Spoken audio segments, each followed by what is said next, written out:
तो नाजरीन, शहर इक़्तिदार में बारिश ने आज़ादी मार्च के शुरा को नए इम्तिहान में डाल दिया है। बारिश ने मार्च के शुरा को भगो दिया। तेज़ हवा ने खैमे उखाड़ दिए।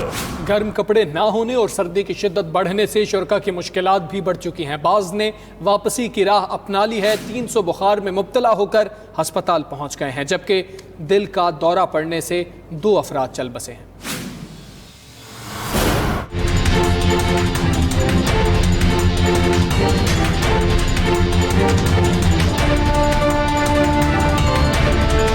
मौसम ने तेवर बदला तो पेशावर मोड़ को अपना ठिकाना बनाए आजादी मार्च के कुछ शुरा ने वापसी का सामान बांध लिया। इस्लामाबाद में गरज चमक के साथ बादल बरसे और ठंडी हवाएं चली तो सूरत हाल ने शुरा को इम्तिहान में डाल दिया। गर्म मलबूसात ना होने के बायस आजादी मार्च में शरीक अफराद मुश्किलात का शिकार है।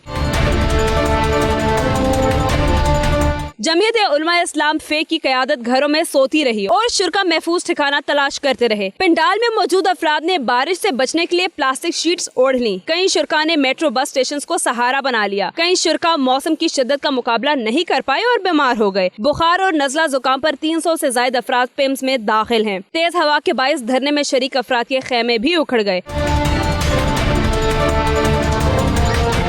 आजादी मार्च में शरीक 2 अफराद दिल का दौरा पड़ने से चल बसे। जाम बहक होने वालों में खुददार के 70 साला सैफुल्ला और कोयटा के 80 साला मोहम्मद अख्तर शामिल है। गुज़िश्ता रोज भी आजादी मार्च में शरीक एक शख्स दिल का दौरा पड़ने से जाम बहक हो गया था।